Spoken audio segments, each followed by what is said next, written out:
returning with 5. 55, be careful. It's a billion degrees when they go from the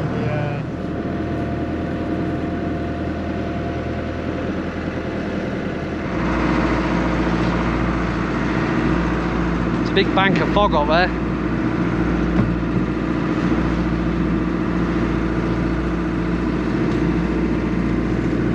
Down this end it's nice.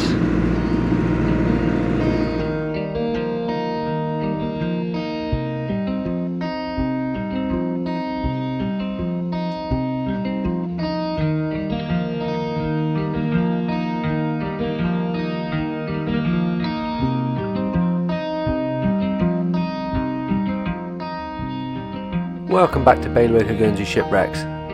Thanks for joining me on another dive where you get to see over my shoulder what I see when I go diving. Today we're going to be doing a bit of scalloping and also looking for other stuff like this. This is a clear bottle, it's obviously been in the sea for many years. There's a little fish inside it.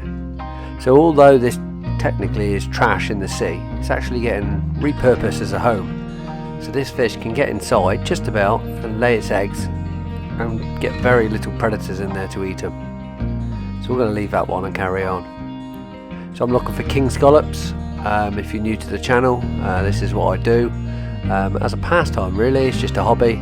I just go around and do little dives in different locations. Do flatfish diving, do scallop diving, do my favourite which is shipwreck diving. We haven't done any of that a lot lately, but believe me, there is a load more to come.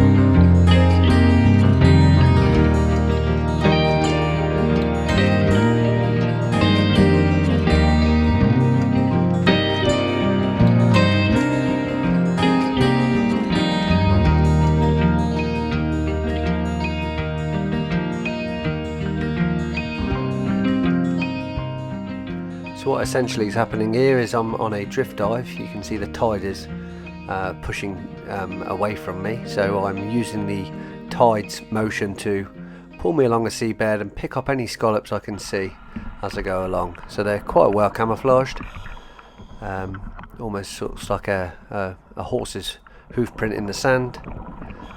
Sometimes they're really easy to find, sometimes they're really hard to find. So these ones are actually okay to find, to be honest. It's quite a nice seabed.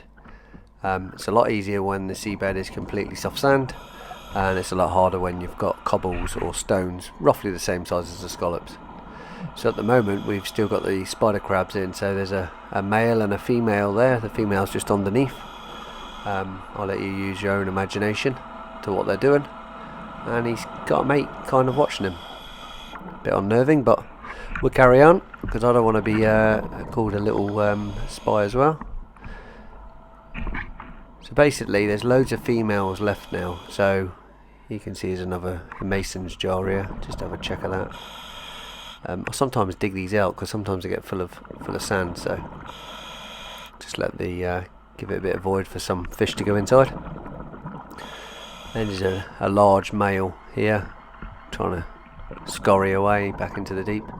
So now they're at the end of the season, to be honest, and most of the spiders you see that are left are female, and they're also molting as well. So when you see them in big balls, they're basically ready to molt and then move back down into the deep again until next year, roughly May. They come back out again, come back into the shallows. So they go super deep. They go to the end of the continental shelf and drop off to hundreds of meters, I suppose.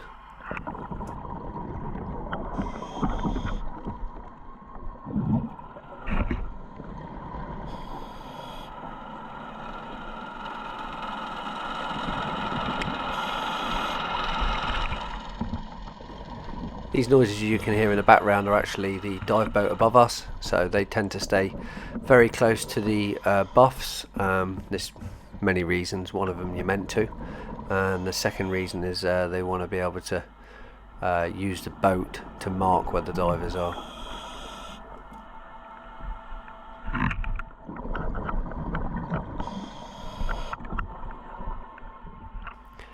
Every so often you come up to stuff like this. It's just old fishing gear that's been there probably, well, years and years. You can see these spider crabs. They're not tangled, they're just sat up against it. And there's an old ormer shell there. You won't find any ormers this deep, I'm guessing. I think it's far too deep. It's some more old bottles. Look at these shells on the neck of them. They're like iridescent sort of colour.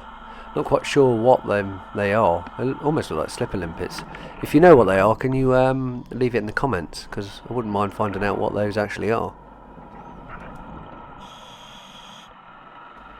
So I've got 7 minutes left. I always get sidetracked. So I'm in 30 metres of water, so I haven't actually got that much time down here. And for some reason I'm just deciding to find out where this chain's going. There might be an anchor on the end. Might be a stainless steel anchor, might be worth a bit of money. Looking at the state of the chain now, I think it's been there a long time, so, and it's possibly leading over to that stuff over there, so I'm just going to leave it and carry on because I haven't got enough time to mess around. Like I say, I'm deep and I just want to get some more scallops like this one.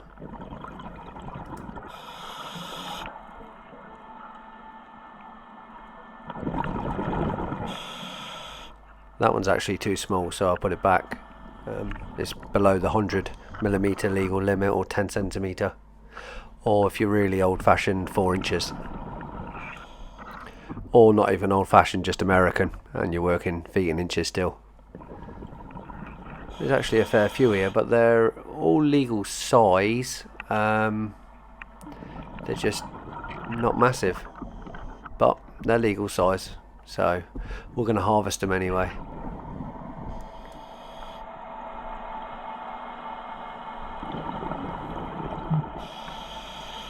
Notice the seabed now, the texture of the seabed is starting to change, so depending on where you are off the coast, what type of substrate you get, how fast the tide's running, you get different textures and different bottom types. So this is turning into like a gravel now. But we're still finding scallops. That was another bit too small, we'll leave that one there. But we're finding scallops, so that's good. As I start to run out of time, what I tend to do is I tend to swim at this location. I tend to swim west, which actually shallows the water drop a little, so it gives me more bottom time. I can carry on scalloping as well.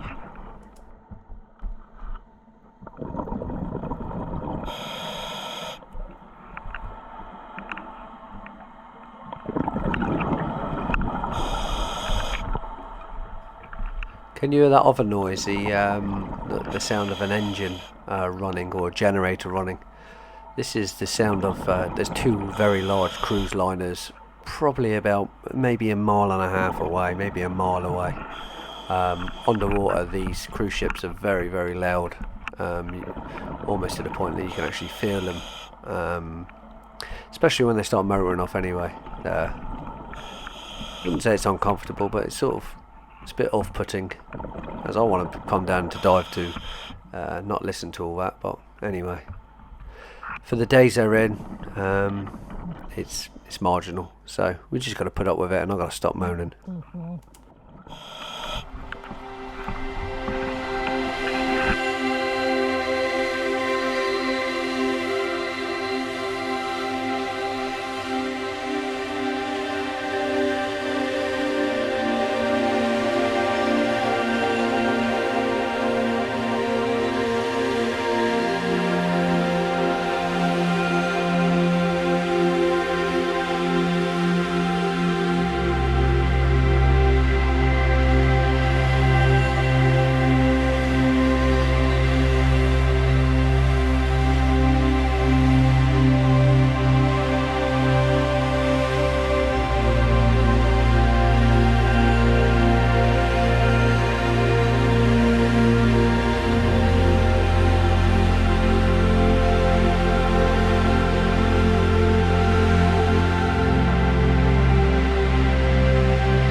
So yeah, there's only a few. I've found them in the absolute hundreds, molting as well. So a lot of them are upside down and sort of looks like they're dead ones, but they're not. It's just the old shell. Basically, the molting is when they outgrow the shell they're in. They make their body all soft and slightly deflated, and they pull themselves out like a normal spider would, shedding its skin, or a snake, and basically I'd say grow maybe 20% bigger, maybe sometimes even more than 20%, maybe sometimes 30% bigger. And then they inflate their body again after they've come out the shell, and then they start hardening up. Sometimes they eat the shell for calcium.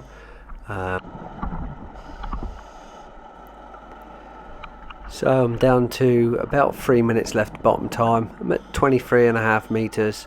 I've got an okay bag full and I'm at 120 bar, so I'm just going to carry on now up into the shallows. Let's see what else we can find.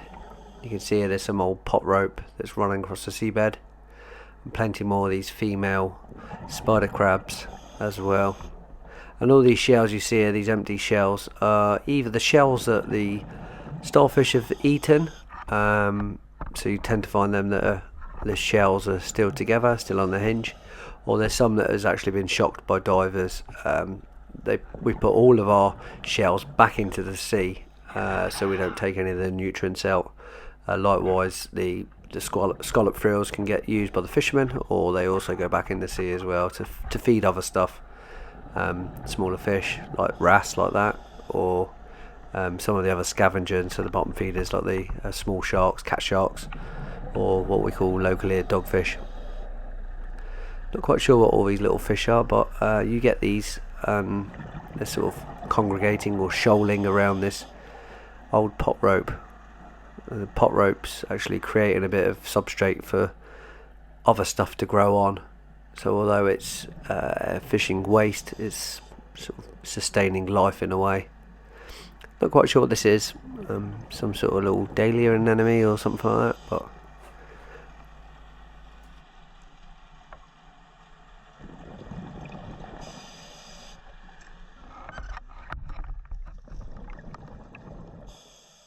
that's too small, that one as well, so we'll leave it where it is.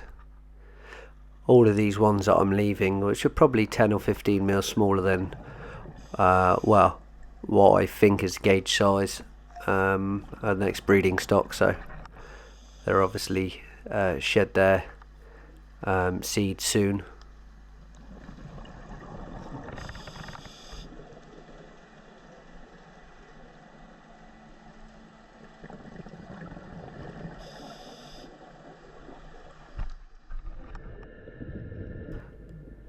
So that's it, I've come up now. I'm doing my safety stop at 5 meters.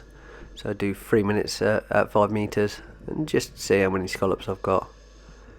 Not a bad bag, pretty average for me. My average is between 30 and 50.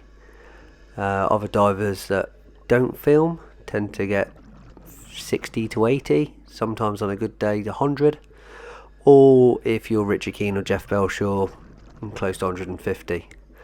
They tend to do a dozen most days. So as I'm drifting south in the tide, doing my safety stop, I come across this. This is one of the Yacht Club marker buoys, one of their race turn markers, and I've noticed that there's a crab pot that's been caught up in it. So as the tides turn north and south, basically this line is just somehow wrapped up in it. This bird on a memory that I had a message from a fisherman, and he's asked me to release some of these pots, so now I've remembered about it, I suppose I better actually do something about it.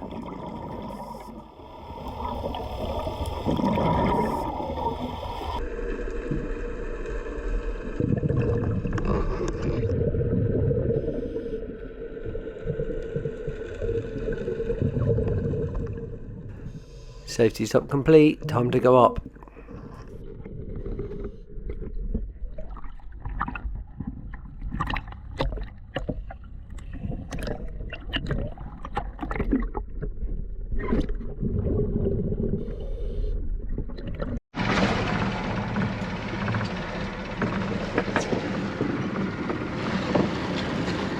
Oh, one of the cruise ships is going.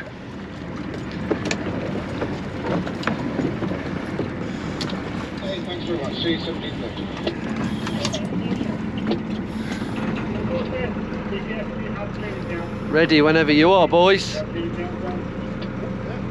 Good to go. Thank you. Cheers, bye.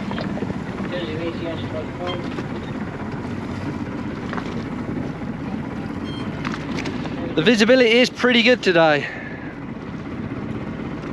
Still a little bit sandy in the water, a bit gritty, so when you turn your light on it gets a bit gritty, but apart from that it's pretty good. So I was asked by someone to retrieve their pots from the yacht club boy, and where is the yacht club boy gone?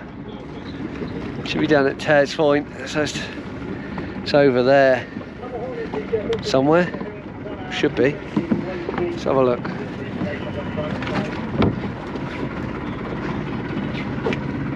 There's one yacht club boy. The other yacht club boy should be around here. It's probably in the sun.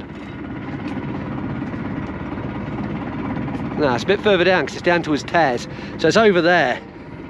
So I come up past that and you see there's some yellow buffs that are near it. That was some pots that were tangled around the chain. Always happens when you go too close to that thing. Yeah, I got a text message asking if I could release them. I forgot about it until I went past and seen it, so I might get the boys to drop me back down there on the next dive. I'll go down that and untangle it, but it's going to need cotton, as you see, because it's well and truly trussed up around the chain, all sorts. So let's cruise ship leaving. Another cruise ship. I don't know what that one is. I think it's a Queen Mary, that one. And Sark has disappeared. There's a massive bank of fog all the way around the island, and there's a little bit coming over the top there. Scares me, fog. I don't like being out diving when it's foggy. I've come up too many times and it's been foggy. So someone's scratching his non-existent ear-roll.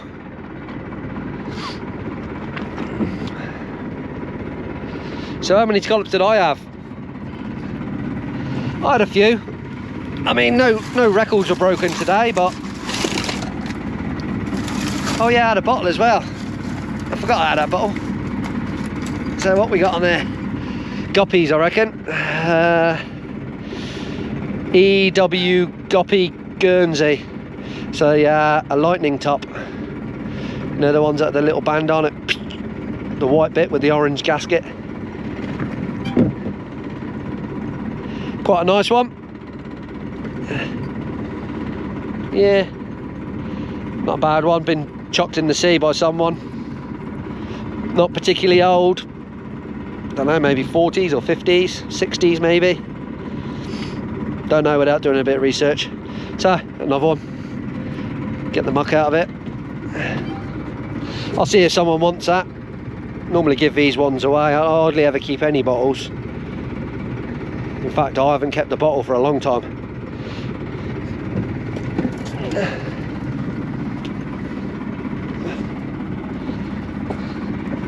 So there's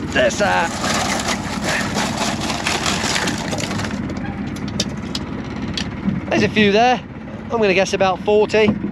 There's some that are quite small, but don't worry, they go back. I just got to keep an eye on these two, because I don't want Paul swimming up into the propeller, and he will. No, that's not Paul, that's Matt.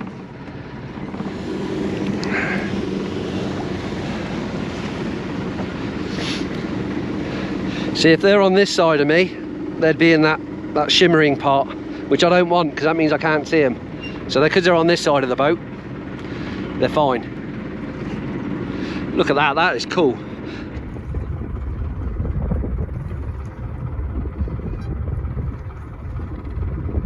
You don't often see that cruise liner sailing off into the fog.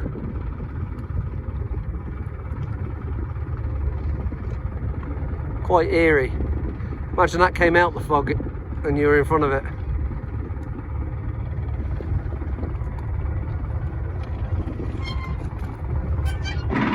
Let's gauge these up.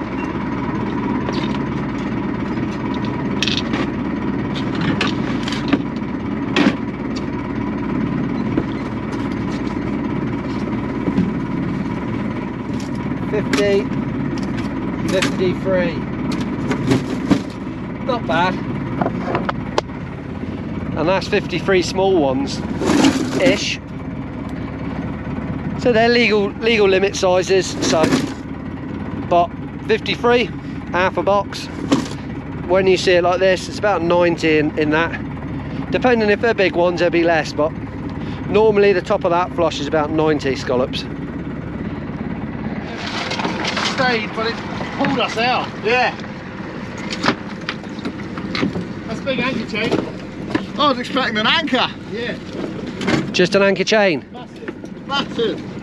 It's like 50, it's probably like a length. A length, 90 feet. One shackle's 90 feet. Can I have a tight gauge reading, please? That's what they call one shackle. So wherever it's joined, you'll get like a white and a shackle, then a white, and then the next 90 feet would be 2 whites, a shackle, and 2 whites. What happened with your scallop count there, Paul? Huh? What happened to your scallop count, mate? It's not too bad actually, to be honest. Matt's going to fill the rest of that crate up though. That's another 50. Sort that pot out on the Yacht Club boy. Do 2 people a favour. 1, get the pots back, and 2, clean up that Yacht Club boy. Last thing now on it is loads of gear on it. I've got 90 bar left, so I'll quickly go down and do that. I might film it, I'll see. Yeah, I got 80 bar, not... yeah, just go down there and untie those. So this is the Yacht Club buoy I came down past, and these are the buffs that are stuck. So what I'll do is I'll just go straight down that, tie, cut, or the other way around really, or cut, tie, whatever, and release these from that. And look how much tide there is. Screaming. Oh, don't worry, I'll go down and sort it out. Gooey. Got a bit of tide on it. Let's just make sure it's the right one. Well, it doesn't matter if it's the right one or not that I got told about. So there's a boat called a Helge. Yeah. Tide's pulling us quite a bit here. Let's get down there and cut it. Get down and cut it, sort it out. So the story is these pots weren't actually laid anywhere near this marker buoy. The fishermen tried and keep it out away from it, but somehow the cable, which is the line from the buff, so the floaty things on the surface down to the first crab pot, is somehow tangled around this, and it's in a bit of a mess, to be honest. I didn't realise how bad it actually was until you get down there. So the buff, as you see, is twisted around this, and it's sort of at 6 meters, you know, taking a turn in the tide there. So you can see there's a crab pot on the bottom right hand corner. It's a pile of pot, and it's just basically hanging. And what's happened is this chain is one continuous long chain, and what it's done is it's trapped it and wrapped it all up, and it's actually lifting it. So in theory this chain is actually shorter than it should be. So I'm not sure the tide will pull it under, but basically it's moved and it needs releasing. I've cut the pot off now, so the pot's back on the seabed, and now I need to try and sort out this bit of a mess. So basically what I've done now is I've just released some of the rope and some of the tension now. I'm never going to untangle that, so we're just going to leave it. Basically I've cut the pots off of the line that's connected to this chain, and now the chain has dropped to the seabed, and now it's got its full length. What I'll do is, because there's so much tide, I can't swim into the tide, I'll go back to the surface, jump back in the boat, and then go up tide 50-60 meters, come down back onto the seabed and find the pots, and then recover the slack end, which will be floating at probably 2 or 3 meters off the seabed. So back in the boat, you can just see how much tide there is. So flapping like a flag when you're trying to untie it, but sometimes doing it in the tide is actually better because you don't get the rope all tangled up around your head and around you. So as soon as I at the bottom the second time, I see this is a bream. I think it's a gilthead bream, but can't be sure. It's a large one, probably 4 to 5 pounds, but it's a lot faster than me, so it's just swum away. So I've continued in the tide, and you can see here where the chains actually dragged it across the seabed. So this is the second pot from the top, and you can see this floaty rope that's going off, and I've pulled it in towards me, tied my bag on it, and I'm kind of hoping this cable is still long enough to hit the surface. We're only at 12 metres, so I'm guessing it definitely should be. The boys in the boat will grab it, tie a boff off to it, and then retrieve my lift bag.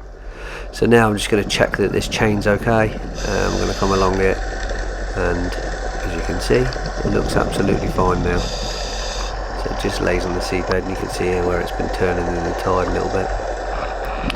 So I'm kind of expected to find the pot, and there we go. This is the pot I cut off, and I will retrieve that another day. It's not going to cause any hassle to any chains. It's certainly not going to get tangled up now, so I'll leave it next to the chain somewhere, and we'll recover that another day and give that back to the fishermen as well.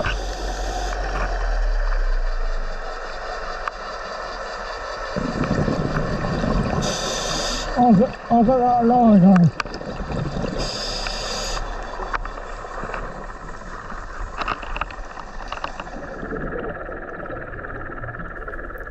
I didn't want to waste my dive, so I decided to come and have a look at all of these little fishes again. There's a little wrasse with some sort of parasite on his head there. The thing is that you want to help these little fish to get the parasite off, but there's no way you're going to catch him. Looks like he's wearing a little bowler hat on the side of his head.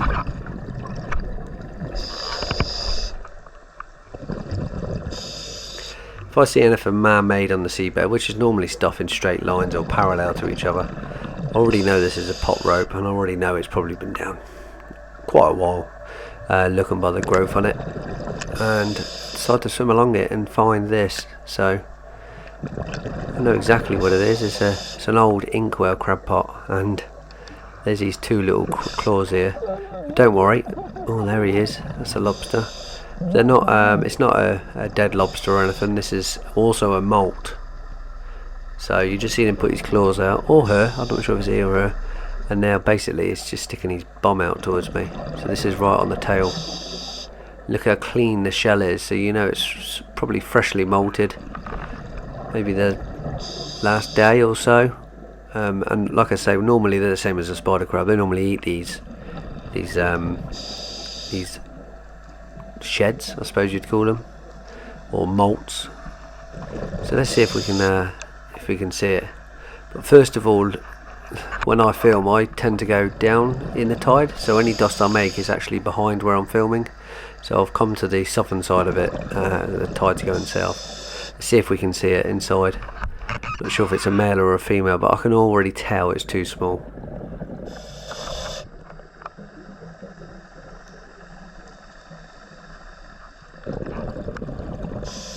So it's utilised this old crab pot as a home, a bit of protection. So the irony of it, that the actual this crab pot was lost, and possibly ghost fishing. I don't know if that really even happens, because they tend to sort of get out quite easy. I've seen lobsters go in and out of crab pots easy, but what's happened here is there's a hole in both sides. So that could have been another diver that cut a hole in the side of it. Let's poke the camera in, see if we can see it. You can see it. It's got his little red antennae, tasting the water to see what I am. I'm just as curious as he is.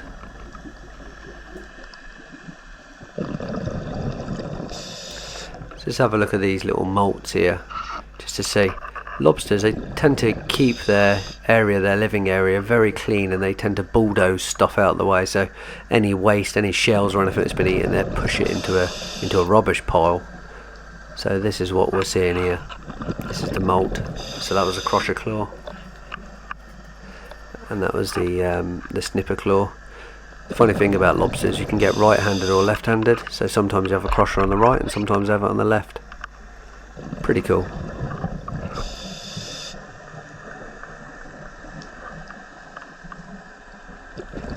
Yeah, you can tell, look how clean the shell is. There's no shells or anything grown on it yet. sometimes you get like boring worms or little limpets or little barnacles growing on them. I'll leave it there because he might want to eat that, or she or he might want to eat it.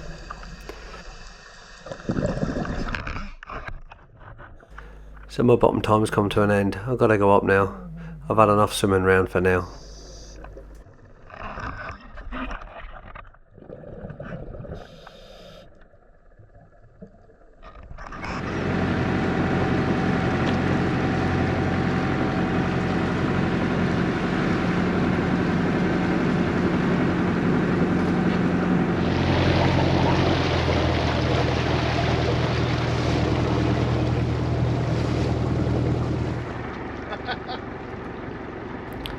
Once again, thanks for coming along. I hope you enjoyed that dive, and I will catch you on the next tide.